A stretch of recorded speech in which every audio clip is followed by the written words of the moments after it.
warm welcome to this special sponsored feature program on CNN IBN. Cadbury Celebrations presents Celebrating Relationships.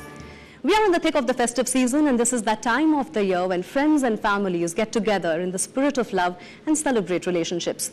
We will be talking today about relationships and how they are changing in this world consumed by technology, competition, and ambition. But before I do that, let me introduce you to this very interesting survey. Cadbury Celebrations, in association with Ipsos, has done this beautiful survey on relationships. Let's first take a look at that.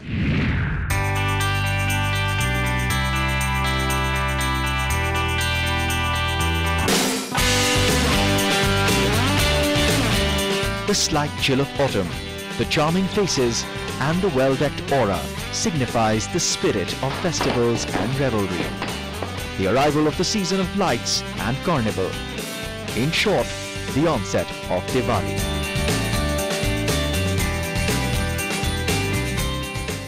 Beyond the festivities and the celebrations associated with this grand festival, there are millions of reasons why this auspicious day is awaited with ardent hopes and anxious expectations.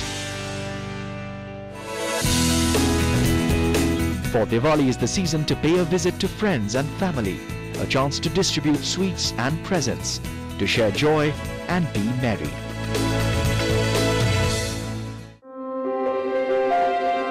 However, with those rolling times and rat race generation, the fervor with which Diwali was anticipated is gradually taking a back seat. Reasons being insular lifestyle, hectic work schedules, and perhaps a complacent attitudes towards relationships and bonding. A recently conducted study, the Cadbury Celebrations Connect survey, tried to understand the psyche of modern Indian youth with respect to relationships and festive celebrations. The survey is actually a means to creating awareness in a non-commercial way, which is not just about a brand putting out its commercial message, but it is a brand trying to create social awareness so that attitudes and behaviors of people change. And that's really what drove us into the survey.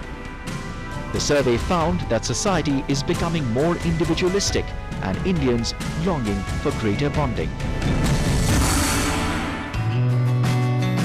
For example, 51% of respondents admitted that they didn't meet their friends regularly.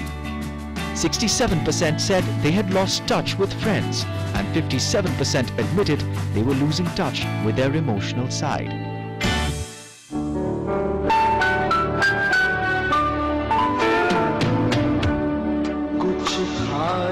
To add a touch of novelty, Cadbury Celebrations has also launched the Is Baar Jaake Milenge campaign, which encourages people to visit their near and dear ones during festivals, a custom which the current generation seems to give a miss.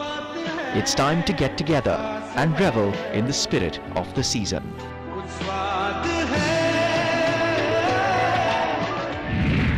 Those are some interesting facts. Let's talk about these facts more in details with my panel. May I welcome you all, and let me introduce you to my guests. We have with us Rohit Srivastava. He's the Executive Vice President, Contract Advertising. Let me tell you, Contract Advertising is the agency that has been instrumental in bringing brand Cadbury Celebrations to India. I welcome you, sir. Renowned psychologist and psychotherapist, Dr. Varkha Cholani. Welcome you, ma'am. And from Ipsos, we have Mr. Rahul Verma. He is the Executive Director, Public Affairs and Media. Rohit, let me first start with you. What was the idea behind doing this survey? We've always felt is that the larger purpose is about nurturing relationships, spreading good cheer, warmth, and that's really the larger cause that we have always espoused. So if you look at our history of communication over the last 12 years, it's always been about, exhorting people to go out there and connect, whether it's brothers and sisters during Rakhi or it's, the world at large during Diwali. And from that perspective, while we've had a lot of success, equally, I think fair to say that as we look at the world around us in a socio-cultural context, you do see a lot of trends that showed us anecdotally perhaps a weakening of relationships, them becoming a little more fragile. And we've seen this trend kind of accelerate over the last 10 years or so. But it's been anecdotal. It's something that intuitively we felt, and we thought this was therefore a good time to actually just go back and understand it in a bit more fact-based manner, to say what really and get an assessment of how really deep is this trend. And that's when we invited Ipsos to kind of, help us put this together. Rahul, how did you come about with this whole survey? What was the methodology behind it? We really had 2 or 3 things that had to be kept in mind, really. One was, is the right target audience that we need to be going to, was something which was very, very critical.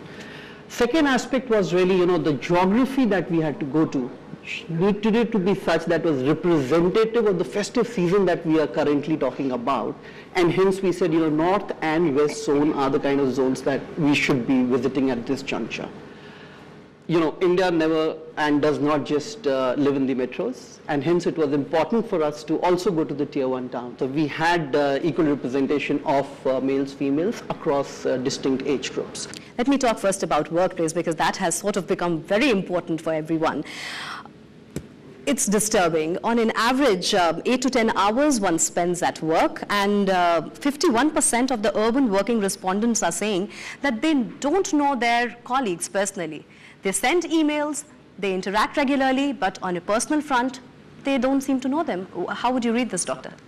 I think a large part of the confusion is coming a mix between Indian culture and the West. West epitomizes professionalism, and you're supposed to keep your personal space a little separate from your professional space. I think that is kind of permeating into Indian cultures, particularly the metros, where in the MNCs, where you have thousands and thousands of people working, they are fighting very hard to kind of follow the West and keep a kind of a significant distance, because I think 2 factors would possibly be the reason for this. One is fatigue.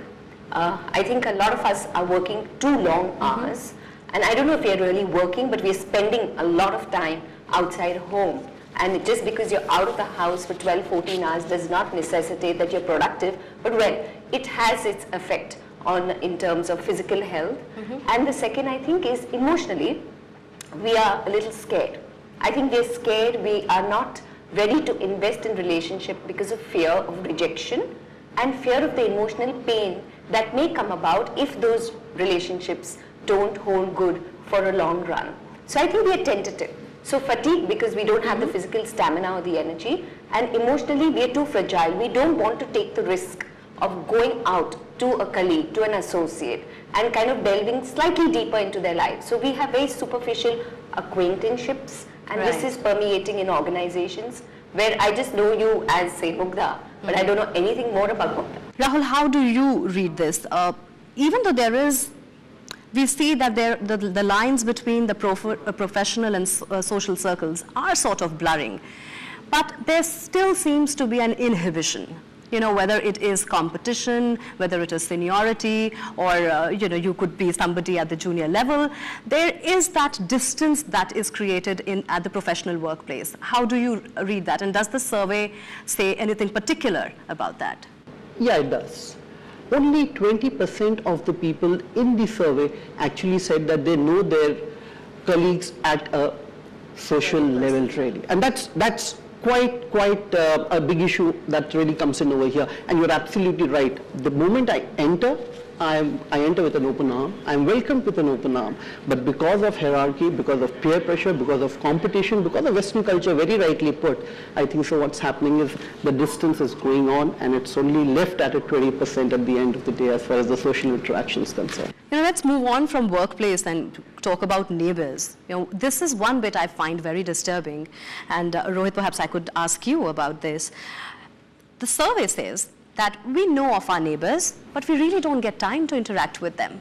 Some of them don't even know. They may be living in the same locality, they may be living on the same street, they may be sharing an apartment block, but they don't really make that effort to know their neighbors. Some of them even don't know their names. How disturbing is that? It's something that we had kind of intuitively sensed, but I must say that we were shocked by the extent of the figures, because that painted a very kind of a drastic picture. And it's something that's I think particularly strange and shocking, because remember that we come from a country of joint families, of nukkars, of addas, of antaksharis. Our whole culture has been so community led, and when you see the current trend in contrast to what our history and culture has been, that is what I think makes it really paradoxical. And it's I guess, a lot of the reasons have been touched upon by Dr. over here. in terms of why that is happening. I think what's also kind of, adding to it is the fact, she referred to the fatigue factor, and it's something that we call the 99 lives syndrome.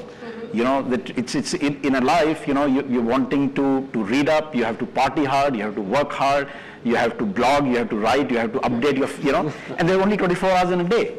And therefore this is forcing people almost into a very individualistic path, right? And I think that's one of the big kind of reasons behind, this evidence. Doctor, there is really no compulsion why people would not interact with their neighbors. I can understand workplace, but neighbors, I think generally we are moving towards a scenario where alienation and isolation are unfortunately becoming a way of living. Okay, and maybe partly technology contributes here, because we are so busy all the time, trying to be connected, that with actual human relations, we are hardly connected. And to that extent, to know your neighbor, you have to make a slight investment, emotional investment. I'm not so sure emotional stamina is there after the person returns from home, from work, to be able to make that investment. And also on the weekends are usually catch-up time with family, because with all this kind of, globalization, etc., and being connected all over the world at any kind of time zone, weekends are sometimes segregated only for the family. So where the parents take time out maybe for their children or for their parents, etc. So since we've already emotionally kind of burdened with connecting with families, that leaves us very little energy to connect with neighbors. I would think that would leave us with some time to connect with friends, and that brings me to our next section, which is talking about friends. And they say you can't choose your family, but you choose your friends. But what I see here is that almost 70% of people that have been interviewed have lost touch with some of their friends, and 20% have not been in touch at all. How do you read that? People have started to now spend more time on technology, have started to spend more time with media. We were having a discussion and we said, media is sort of taking a lot of our time, and which really means it is a passive interaction that's happening and not an active interaction. Mm-hmm. More often than not, we have started describing people around us as acquaintances. They don't fall in any other category, just acquaintances, people we know of, but there is no connect with them. Yeah, all of these things are interconnected, because it's interesting, even if you look at the word connection, today I think a lot of the connection is through screens and earplugs. So you could be sitting in a cafe coffee day, but the person opposite you is a screen, because you're doing your work, and it's called social networking, but it's it's sometimes quite the opposite. And therefore the interesting thing is that I know the Facebook status of my so-called friends, but I don't really know their emotional status. Yeah, this is what will bring me to our next discussion point, which is what is leading to this disconnect. We'll be back in a short break.